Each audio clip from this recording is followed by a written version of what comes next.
है वो? आपके केबिन में बिठा के रखा है।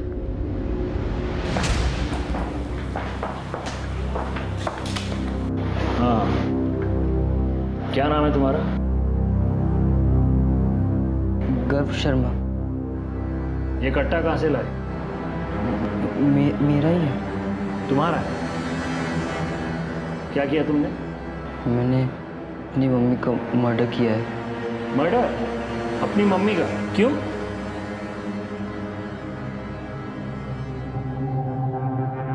तुम रहते कहाँ हो?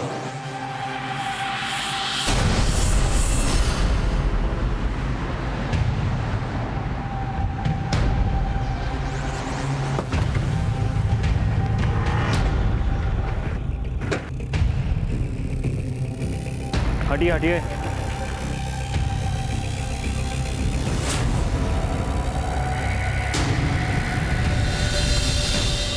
कहाँ है? घर से। मैडम आप इनको ले जाइए। कम।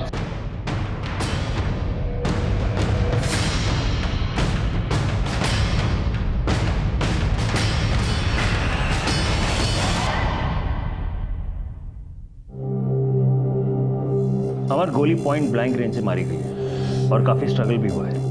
सर बॉडी तो देखकर लग रहा है कि मर्डर तकरीबन 1 घंटे पहले ही हुआ है। सना, यस सर। फॉरेंसिक टीम को बुलाओ, फिंगरप्रिंट्स और सारे माइन्यूट डिटेल जमा करो। और कौन कौन रहता है इस घर में?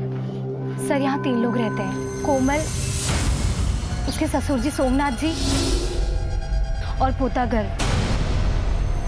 मैंने सोमनाथ जी को फोन किया है, वो भी बस आते ही होंगे। आप पड़ोसी हैं? जी सर, मैं यहीं रहती हूँ। गोली चलने की आवाज़ तो सुनी होगी? जी सर, मैं यहीं छत पर अचार डाल रही थी, तभी आवाज़ सुनाई दी। सर उस वक्त मैं समझ नहीं पाई कि वो गोली की आवाज़ थी, लेकिन थोड़ी देर के बाद मैंने गर्व को यहीं से निकलते हुए देखा। उसके हाथ में बंदूक थी। मैं देखकर घबरा गई थी सर, मुझे लगा कुछ गड़बड़ है और मैंने अंदर जाकर देखा तो। वक्त क्या रहा होगा? सर करीब 2-2:15 बजा होगा। अरे एक मिनट, कहाँ जा रहे हैं? ऊपर नहीं जा सकते आप। घर है मेरा है। सर ये सोमनाथ जी हैं, इस मकान के मालिक। ठीक है, चाहिए।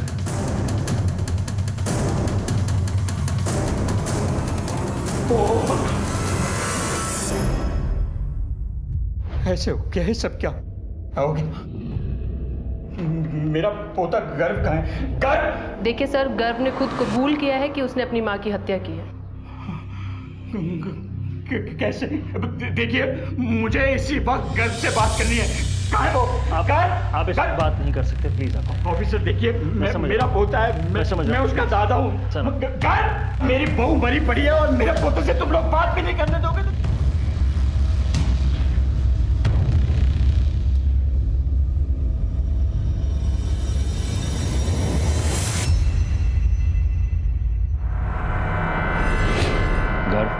बताओ तुमने अपनी माँ को क्यों मारा?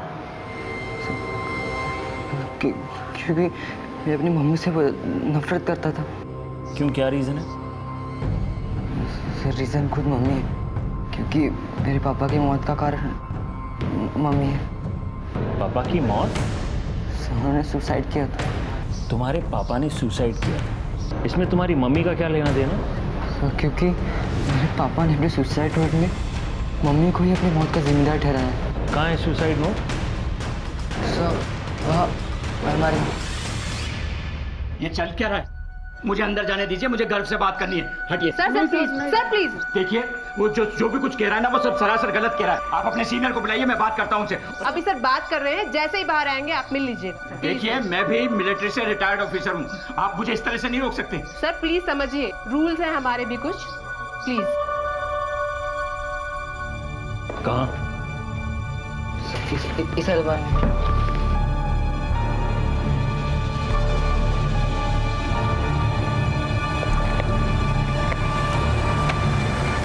नहीं है, इसी में लगा था मैं।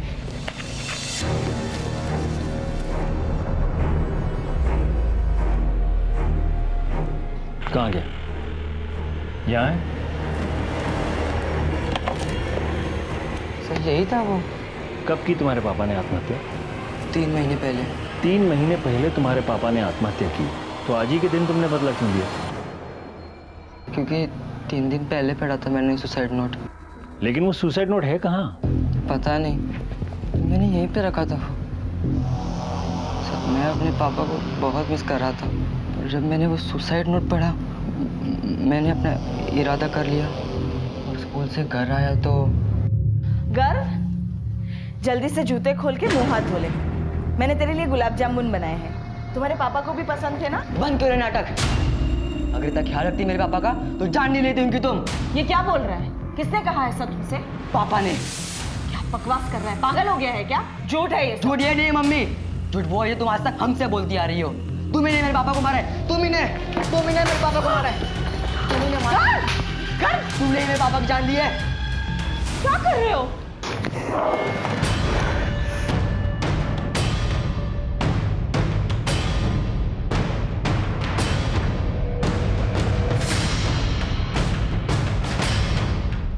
वो कट्टा तुम्हारे पास कहाँ से आया? कट्टा सब घर पर ही था। घर में कहाँ से आया? कौन लाया? पता नहीं, कई दिन से ड्रॉअर में ही पड़ा था। ये क्या कर रहे हैं आप? कहाँ ले जा रहे हैं? मैं इसे आपको ले जाने नहीं दूंगा। अरे ऑफिसर में छोटा बच्चा है, आप समझ होप यू अंडरस्टैंड। आपको जो कुछ भी कहना है पुलिस स्टेशन आके। अरे ऑफिसर, आप ऐसे कैसे कर सकते हैं? मेरी बात तो सुनिए आप।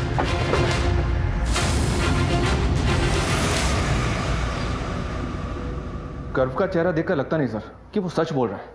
हमें चेहरे नहीं, सबूत और गवाह देखने होते हैं अमर। तहकीकात में यह तय करना होता है कि सच क्या है और झूठ क्या है। ये देखो, इस तरह के देसी कट्टे बाराबंकी में बनते हैं। पर इनके घर में कैसे आ गया सर? कोई तो लाया होगा। बाराबंकी पुलिस स्टेशन के साथ कोऑर्डिनेट करो। मुझे इस तरह के इलीगल आर्म्स डीलर्स की सारी लिस्ट और कॉन्ट्रैक्ट किलर्स के सारे डिटेल्स चाहिए। Right sir. और वो गन फॉरेंसिक्स में भेज देना। Okay sir.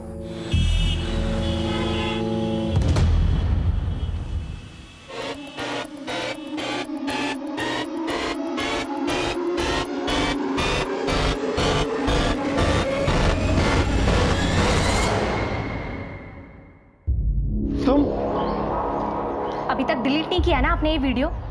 इस ताका झाकी के चक्कर में ना एक दिन बहुत बुरा फंसेंगे आप। अरे कब तक मैं आपको इन पछड़ों से निकालती फिरूंगी?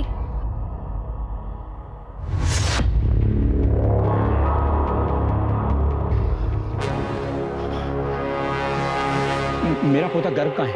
अंदर है। आप ऐसे नहीं अंदर जा सकते। अरे छोड़ो, क्योंकि ऐसे अंदर नहीं जा सकते। अरे एक मिनट। आपकी पुलिस टीम ठीक से काम नहीं कर रही है।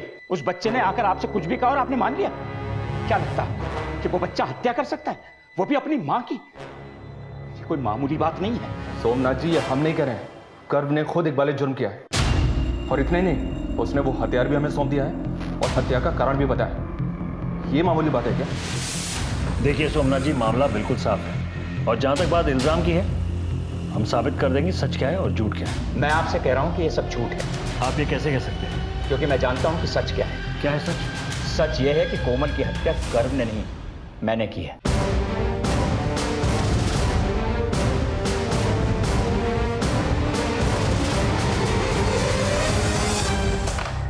आप जानते हैं आप क्या कह रहे हैं? मैं अच्छी तरह से जानता हूं। क्यों मारा कोमल को? अब मुझे ना इस बारे में कुछ कहना है ना कुछ सुनना। क्यों नहीं सुनना?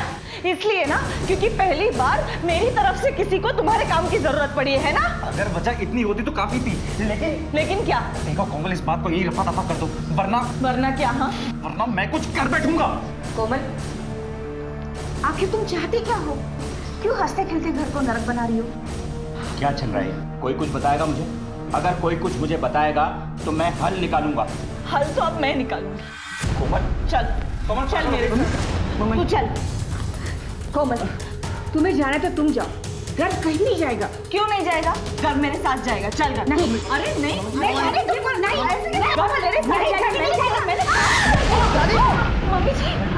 मम्मी जी आपको लगी? तुम पागल हो गई? तुमने मुझे थप्पड़ मारा, बस यही कदर रह गई है मेरी इस घर में। चल घर, चल चल। ये तो कोई वजह नहीं है कोमल कुमार। तो कोमल चाहती क्या थी? आप दोनों को पुलिस थाना चलना होगा। क्यों? आपकी बहू कोमल ने जहर खाया है, वो हॉस्पिटल में है। उसने पुलिस को बयान दिया है कि आप लोगों ने उसे मेंटली हैरेस किया है, इसी वजह से उसने आत्महत्या करने की कोशिश की है। क्या बकवास कर रहे हैं आप? चलिए। देखिए आप मुझे अच्छा, इस तरह चलिए, मेरे चलिए, साथ आप जबरदस्ती नहीं कर जो भी सकते कहना वो- इस तरह से।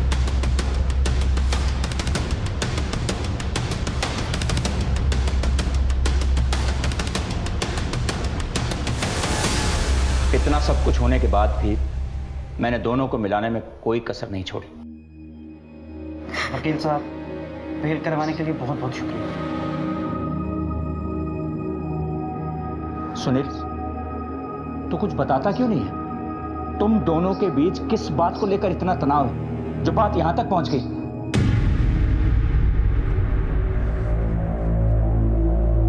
सुनील,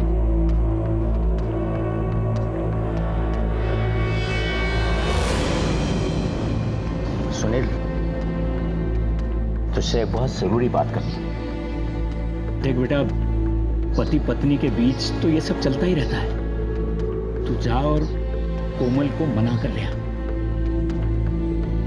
नहीं पापा, मैं उसे लेने नहीं जाऊंगा। मैं उससे डिवोर्स लूंगा। बेटा, पति पत्नी के बीच में तो डिवोर्स हो सकता है, पर माँ बाप के बीच में तो नहीं हो सकता ना। गर्व के लिए, अपने बच्चे के लिए कोशिश तो कर। बेटा, मैं अपने पोते को मिले बगैर नहीं रह सकती। जाकर उसे ले आ। तो फिर क्या कोमल वापस आ गई?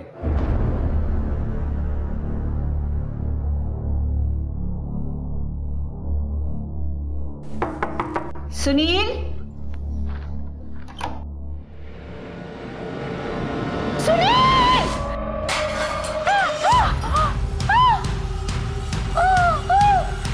कौशल्या! कौशल्या! कौशल्या! कौशल्या! उसने हम पे इतना संगीन इल्जाम लगाया जिसकी वजह से मेरे इकलौते बेटे ने आत्महत्या कर ली। उस सदमे में मेरी पत्नी चल बसी। हमारा हंसता खेलता परिवार बर्बाद हो गया। मगर उसी दिन मैंने ठान लिया था। मैं आपके साथ घर लौटने को तैयार हूँ, लेकिन मेरी कुछ शर्तें हैं। मुझे तुम्हारी सब शर्तें मंजूर हैं। बेटा, जो भी कुछ मेरा है वो तुम्हारा और गर्व का ही तो है। गर्व के लिए सही तुम मेरे साथ घर लौट चलो।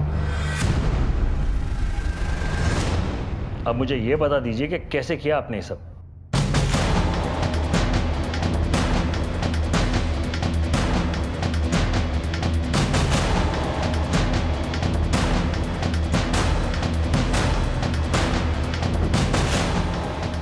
बाबूजी ऐसे क्यों देख रहे हैं? क्या हुआ? जो अब तक नहीं हुआ वो अब होगा। मतलब साफ, तुम्हें अपने पापों का हिसाब देना होगा। बाबूजी, बाबूजी, नहीं, नहीं। आपकी बहू और बेटे में किस बात को लेकर लड़ाई होती थी?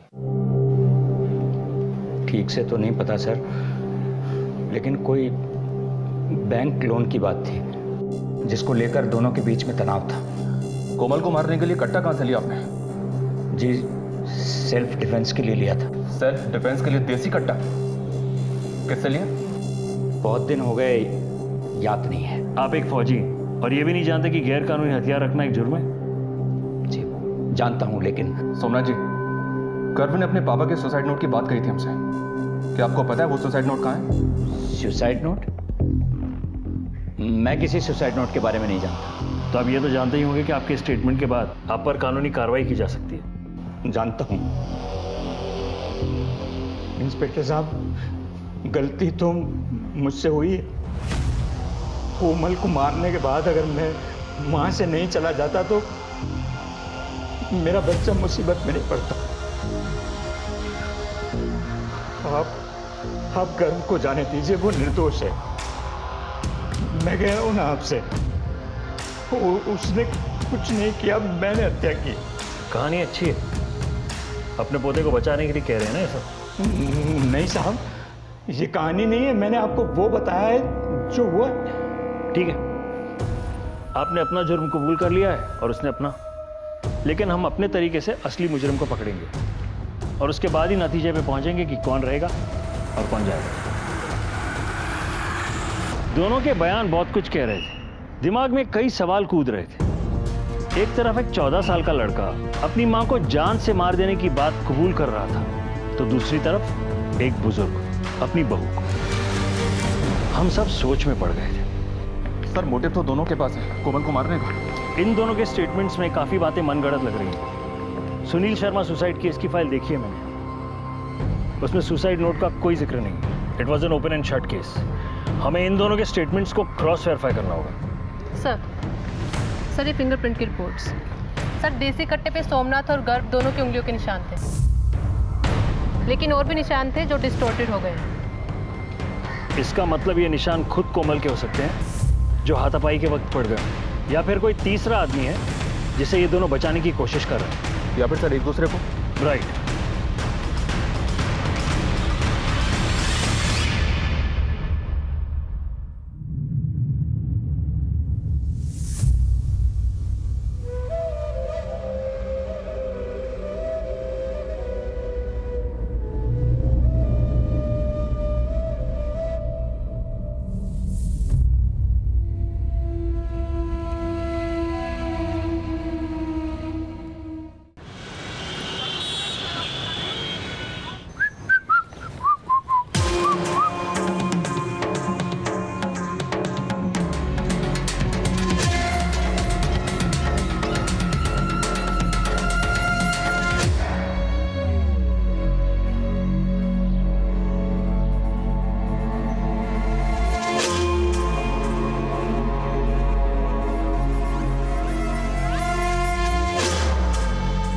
सर पिछले 15 मिनट से दोनों ने एक बार भी बात नहीं की। अमर करेंगे, घड़ा भर के छलकने में कुछ समय तो लगता है। बाराबंकी से कोई खबर? सुबह ही बात हुई थी सर, शाम तक डिटेल्स आ जाएंगी। देखो गन तो आई है और हत्या भी हुई है। अब जाहिर सी बात है कि गन इनके पास उड़कर तो नहीं आई, कोई लाया होगा। अब जब तक इस देसी कट्टे की गुत्थी नहीं सुलझ जाती, हम इन्हें क्लीन चिट नहीं दे सकते।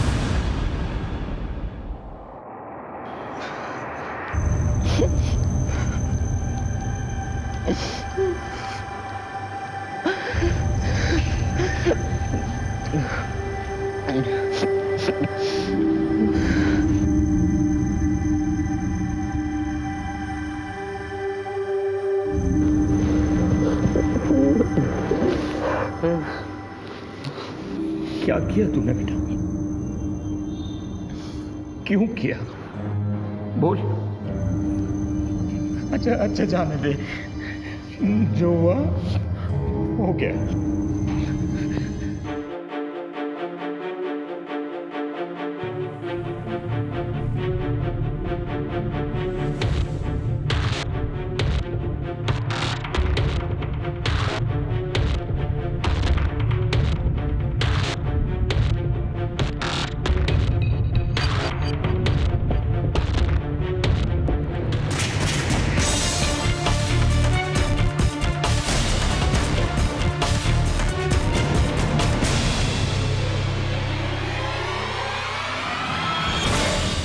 ये मोहल्ला जितना सामान्य अब दिख रहा है, वो घटना के वक्त ऐसा था नहीं। जिस तरह डॉक्टर हर मरीज का अलग इलाज करता है, उसी तरह हम पुलिस वालों को भी मुजरिम देख के पैंतरे इस्तेमाल करने पड़ते हैं। मैं सिर्फ इतना बता दूं कि अब इस केस की दिशाएं बदल गई थी और अब ये केस अनोखे से भी ऊपर उठ चुका था।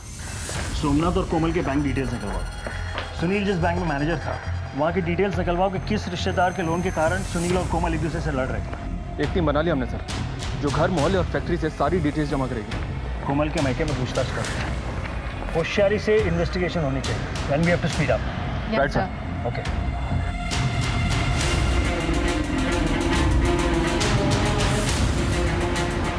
एक भरा खुशहाल परिवार था साहब, न जाने किसकी नजर लग गई। गर्व बाबा से तो बहुत प्यार करती थी कोमल मेम साहब।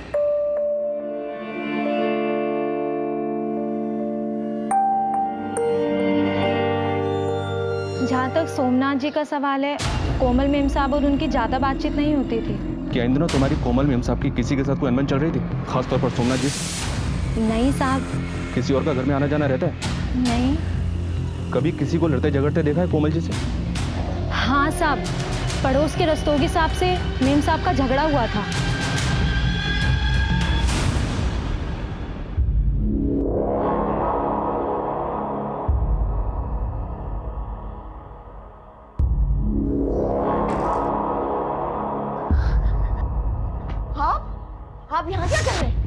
कोमल जी, ये अखबार बाहर पड़ा था, वही देने आया था। अखबार देने क्यों आ गए? अखबार बाहर पड़ा है तो पड़ा रहने दीजिए, और देने भी आए तो ऐसे सीधे अंदर चले आएंगे आप? आवाज नहीं दे सकते? आप तो बेकार में नाराज हो रही हैं। मैं तो बस यूं ही अपना घर समझ के आ गया था। अपना घर समझ के आ गए थे? जैसे आए वैसे के वैसे दफा हो जाइए यहाँ से।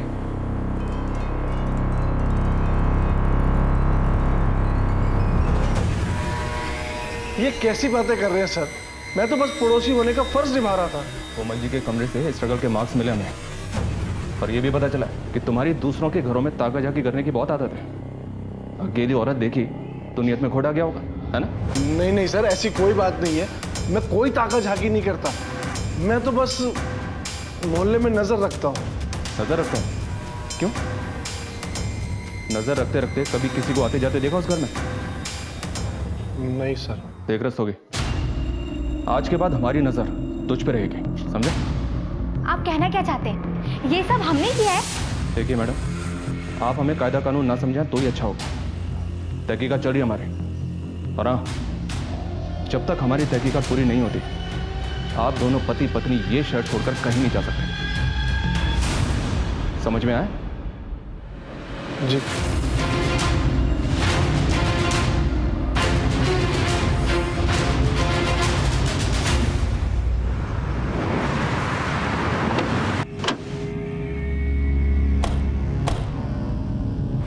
मैडम, मेरे दीदी के कत्ल का जितना जिम्मेदार ये सोमनाथ है ना, इससे कहीं ज्यादा मेरे पिता हैं। मैंने उनको समझाया भी, लेकिन इतना सब कुछ होने के बाद भी ना, बस ये आ गए उनके गड़ियाली आंसुओं में। दीदी, ये आप क्या कर रही हो? अब वापस उस घर में जाना चाहती हो?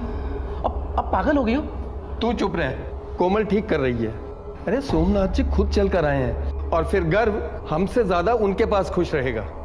और मैडम, वो तो पहले से चाहते थे हमसे कैसे भी बदला ले अपनी पत्नी और बेटे का। मैडम, वो तो चाहते थे अपने पोते को हासिल करना, लेकिन बस दीदी उनकी चिकनी चोपड़ी बातों में आ गई। मैं जानती हूँ उन लोगों से बहुत गलतियां हुई है, लेकिन मुझे गर्व के भविष्य की चिंता है, इसलिए मुझे जाना पड़ेगा।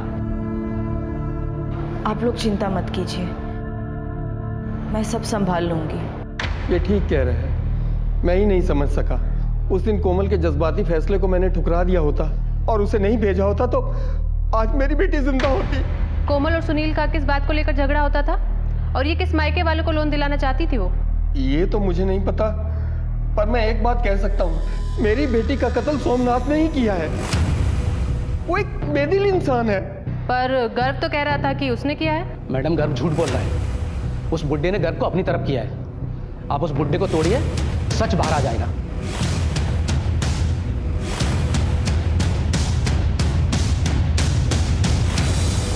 गर्व, चलो, तुम्हें दूसरी जगह शिफ्ट करना है।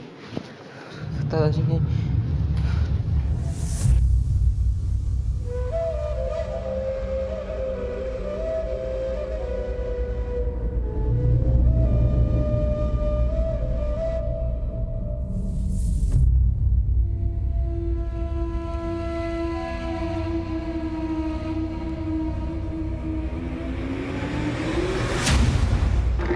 सर, बाराबंकी पुलिस से रिपोर्ट आई है। 3 लोग हैं जो इलीगल वेपन सप्लाई का काम करते हैं। पप्पू, मदन और इकबाल। फिलहाल ये तीनों अंडरग्राउंड है सर। और बाराबंकी पुलिस ने एक बात और बताई है कि लखनऊ शहर की डीलिंग्स ये पप्पू यादव करता है। अपने मुखबिरों को काम पे लगा दो, मुझे किसी भी कीमत पे ये लीड चाहिए। Right sir. सर, ये कोमल शर्मा की कॉल डिटेल्स हैं। इस नंबर से किसी दीपक वर्मा को लगातार कॉल किए गए हैं और कॉल्स रिसीव भी हुए। सर, नेक्स्ट पेज पर कोमल शर्मा की बैंक अकाउंट की स्टेटमेंट है। उसी बैंक अकाउंट से लोन की प्रोसेसिंग फीस पे हुई है दीपक वर्मा के नाम पे। सर, जब हमने उसके बारे में पता लगाया तो बहुत ही इंटरेस्टिंग सच सामने आया है। ये दीपक वर्मा कोमल के कॉलेज में ही पढ़ता था। Deepak Verma?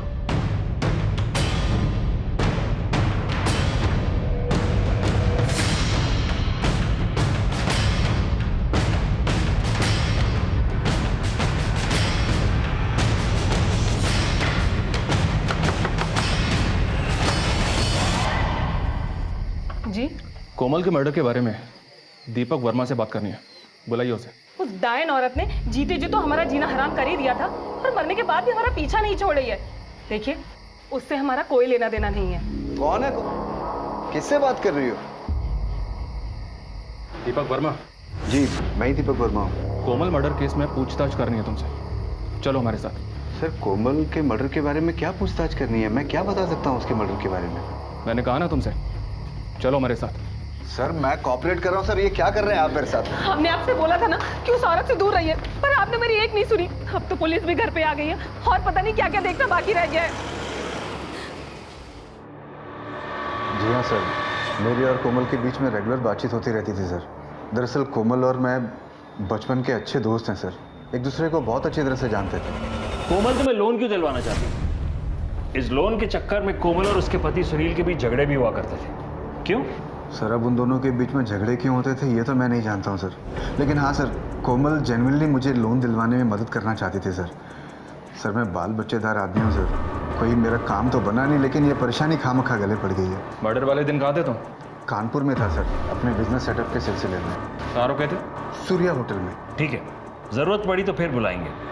Thank you sir.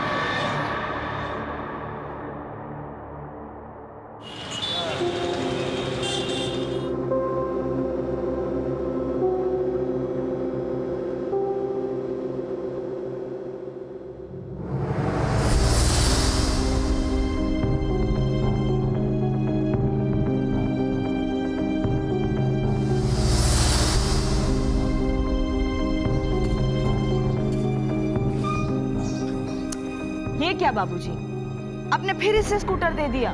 कोमल, ये मेरा पोता है, एक फौजी का पोता। मैं इसे हर तरह से तैयार करूंगा। स्कूटर क्या, मैं इसे कार चलाना भी सिखाऊंगा, है ना गर्व? यस।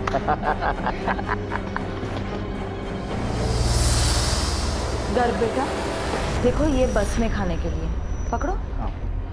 ये शॉर्ट रिसेस का और ये वाला लॉन्ग रिसेस का, पूरा खत्म करना। हाँ। और सुनो बेटा, जो हुआ उसे भूलने की कोशिश करना।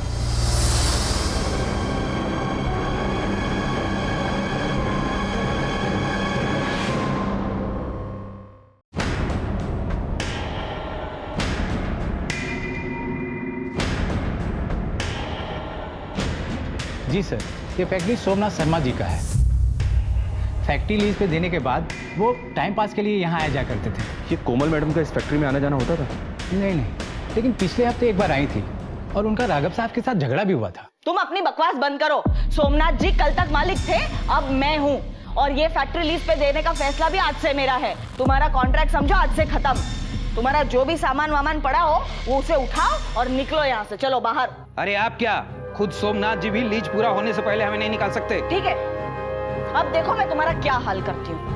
और मैं जो आपका हाल करूंगा वो सोमनाथ की बहू हो, इसलिए चुप हैं, वरना अपनी औकात पे आ गए ना तो अच्छा नहीं होगा।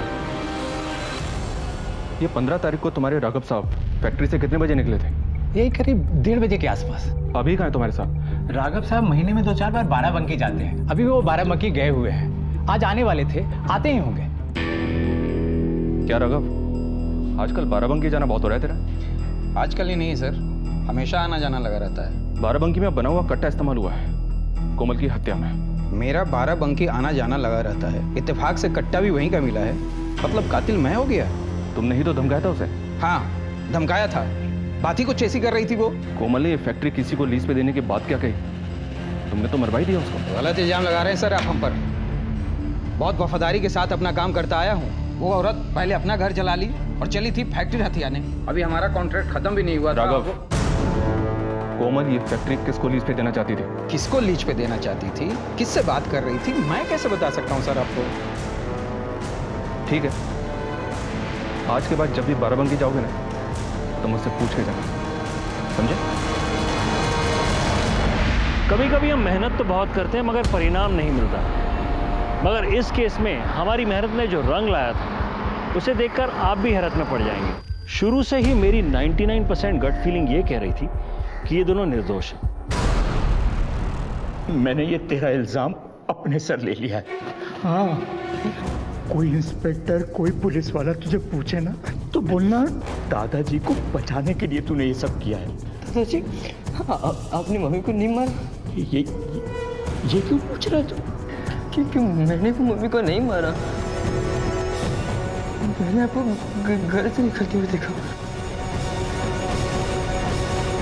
दादाजी।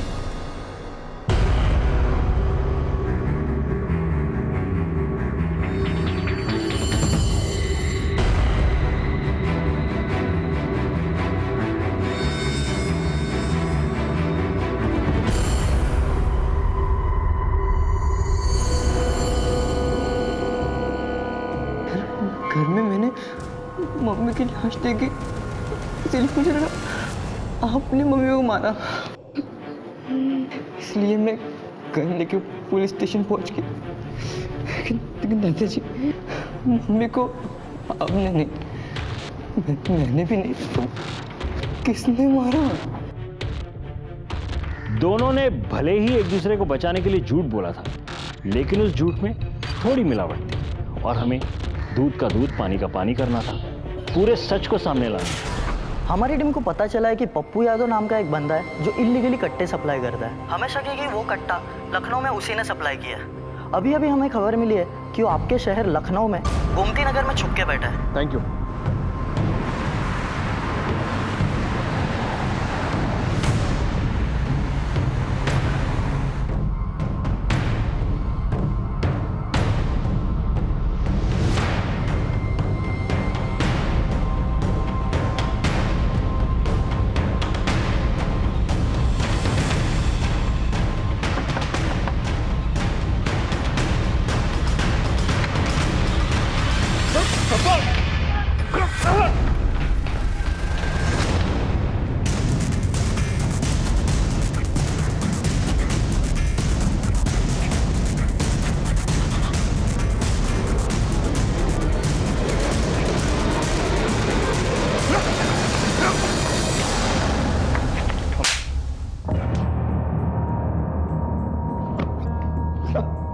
किसको बेचा था कट्टा? किससे ली थी सुपारी? बोल। साहब मैं सुपारी नहीं लेता। हाँ कट्टा जरूर बेचा था। ध्यान से देख, इन चारों में से किसी को बेचा था?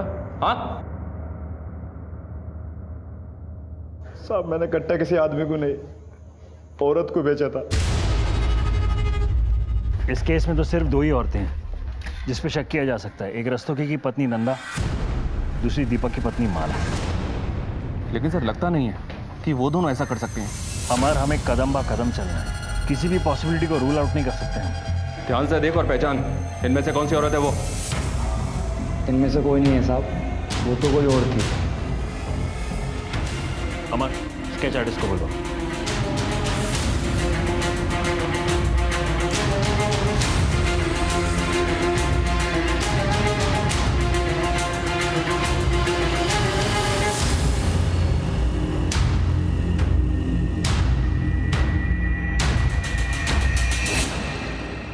ये तो कोमल है सर। कोमल ने खुद को मारने के लिए कट्टा खरीदा था। ये बात समझ में नहीं आ रही है, खुद को मारने का इसका मकसद क्या रहा होगा? जब अंधेरा गहरा हो जाए, समझो सुबह होने वाली है। हमारे रेडार में जितने भी लोग हैं, सबके मोबाइल लोकेशंस निकलवाओ। 15 तारीख यानी मर्डर के दिन क्या कोई नंबर कोमल के घर के आसपास 1 से 2 बजे के बीच एक्टिव था? I want that report on urgent basis. जी सर।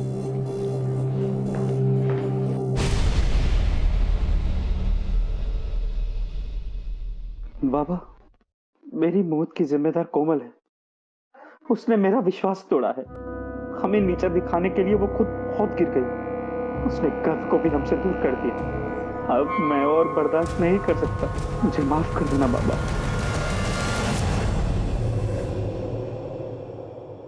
सर, हमारा शक बिल्कुल सही निकला। ये देखिए, उस दिन इन लोगों के मोबाइल्स कोमल के घर के आसपास एक्टिव थे, लेकिन ये नंबर देखिए, ये बहुत खास है।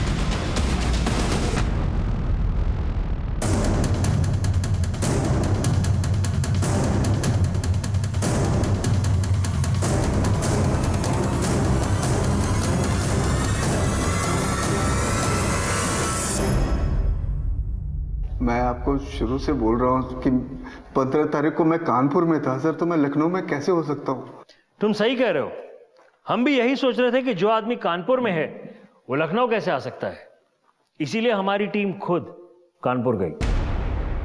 हाँ मैम, दीपक सिंह ने होटल बुक किया था 15 तारीख को और वो आए भी थे, लेकिन रात को 9 बजे। कोमल का मर्डर हुआ दोपहर 2 बजे। लखनऊ से कानपुर का सफर तूने तय किया के ट्रेवल्स की कार में। शाम को 6 बजे तू यहां से निकला और तकरीबन 45 मिनट एक ढाबे पर खाना खाने के बाद 9 बजे तू सूर्या होटल पहुंचा। अब इतने सारे सबूत दे दिए हैं तो आंखों के सामने अंधेरा छा गया होगा ना दीपक? अब सच सच बताओ वरना सच उगलवाने के तरीके आते हैं। मैं सब बताता हूँ सर, सब सच सच बताता हूँ सर। सर ये कहानी हमारे कॉलेज डेज की है। मैं और कोमल एक दूसरे से बहुत प्यार करते थे। हम शादी करना चाहते थे सर, लेकिन मैं लाइफ में सेटल नहीं था, इसलिए कोमल के पापा ने उसकी शादी सुनील से कर दी और मैंने भी बाद में माला से शादी कर ली। हम दोनों ही अपनी जिंदगी में आगे बढ़ चुके थे, लेकिन 3 महीने पहले मेरी मुलाकात अचानक कोमल से हो गई। अरे दीपक, अरे कोमल तुम? कितने सालों बाद, कैसे हो? मैं ठीक हूँ यार, तुम कैसी हो? बढ़िया बढ़िया। और यहाँ कैसे, क्या चल रहा है? सब ठीक चल रहा है। अभी कोलकाता से अपना बिजनेस पूरा का पूरा रैप अप करके यहाँ आया हूँ। अच्छा। अब यहाँ अपने बिजनेस को सेटअप करने के लिए लगा हुआ हूँ, लेकिन क्या करूँ, ना तो बिजनेस का लोन प्रोसेस हो रहा है और ना ही कोई और काम बन रहा है। तुम्हें लोन चाहिए? हाँ। मेरे हस्बैंड बैंक में मैनेजर है, मैं करवाती हूँ लोन तुम्हारा, हो जाएगा तुम्हारा काम। मैं सुनील से बात करती हूँ। अभी भी तुम्हारे दिल में पुराने आशिक के लिए जगह बाकी है? अच्छा, इसलिए उसकी लोन रिजेक्ट करवा दी तुमने? क्या बात कर रही हो तुम? देखो मैं बैंक मैनेजर हूँ, बैंक का मालिक नहीं। अगर लोन एप्लीकेशन रिजेक्ट हो गया तो हो गया, बस। मुझे इस मामले में ना तुमसे कुछ कहना है ना कुछ सुनना है। अच्छा तो तू था उनके झगड़े का कारण? फिर? सर सुनील की मौत के बाद कोमल वापस अपने मैके में रहने के लिए आ गई और इसी दौरान हम दोनों की नजदीकियां और बढ़ गई। तुमने क्यों छोड़ दिया मुझे दीपक? मैं आज भी तुम्हारी हूँ, प्लीज मुझे दोबारा अपना लो। शायद हम एक दूसरे के लिए ही बने हैं दीपक। कोमल, अब मैं कभी तुम्हें दोबारा छोड़कर नहीं जाऊंगा, कभी नहीं। कोमल सोमनाथ की फैक्ट्री भी लीज पे तुझे ही देना चाहती थी ना? जी सर। सर ये सच है कि कोमल ने मेरे लिए ही फैक्ट्री के मैनेजर राघव से पंगा लिया था। मेरी और कोमल की नजदीकियों की खबर मेरे घर तक पहुंच गई थी सर, और मेरा और मेरी पत्नी के बीच रोज झगड़ा शुरू हो गया था। और इसी बीच कोमल के हाथ सुनील का सुसाइड नोट लग गया।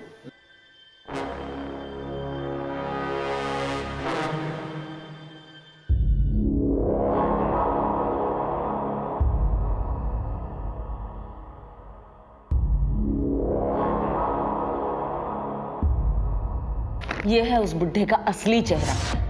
अपने बेटे और पत्नी की मौत का बदला लेना चाहता है मुझसे ये आदमी। जैसे मैंने उनको फंसाया था ना, उसी तरह अबेटमेंट टू सुसाइड के केस में फंसाना चाहता है ये मुझे।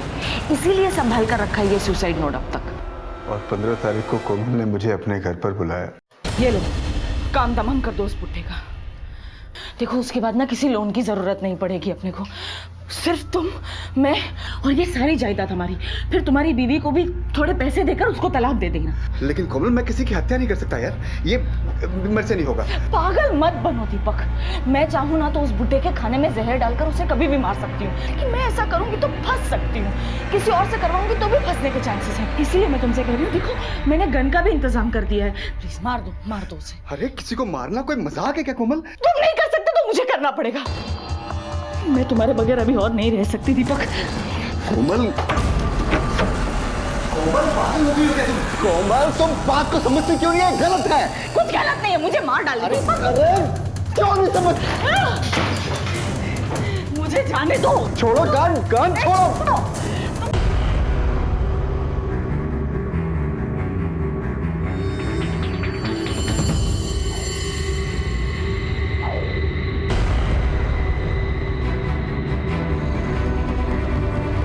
कोमल, मैं अपना बस एक छोटा सा फायदा देख रहा था, लेकिन वो मेरे साथ बड़े बड़े सपने देखने लग गई थी सर। उसका मेरे प्रति प्यार दीवानगी में बदल चुका था, और एक दिन सुसाइड नोट के डर से अपने ही हाथों अपनी ही जान गंवा दी उसने। तुम्हारे कारण एक परिवार बर्बाद हो गया, एक बच्चा अनाथ हो गया। अब सड़ो यहीं जेल में, इसी के हकदार हो तुम। कोमल के पिता ने कोमल की मर्जी के खिलाफ उसका ब्याह सुनील के साथ कर दिया था, बिना ये जाने कि उसके मन में दीपक के लिए जगह है। ये पहली दस्तक थी, लेकिन कोमल का दोबारा दीपक से मेलजोल ये एक और दस्तक थी, और ये वो दस्तक थी जो दबे पैर हर मोड़ पर उनकी जिंदगी में आती रही और तबाही मचा गई। कोमल को भी एक दस्तक मिली थी जो खतरे की नहीं, उसके लिए भलाई की थी। सोमनाथ ने वो सुसाइड नोट उनसे बदला लेने के लिए नहीं, उन्हें बचाने के लिए छुपाया था। कोमल वो गलत समझ बैठी, नतीजा खुद अपनी जान से गई। गलतियां हम सबसे होती हैं, अपनी गलतियों को सुधारना हम सबका फर्ज है, लेकिन गलतियों को दोहराना बर्बादी को दावत देना है। फिर मिलेंगे एक और अनोखे केस के साथ, तब तक के लिए देखते रहिए क्राइम पेट्रोल दस्तक। मकसद बताना नहीं, बचाना है।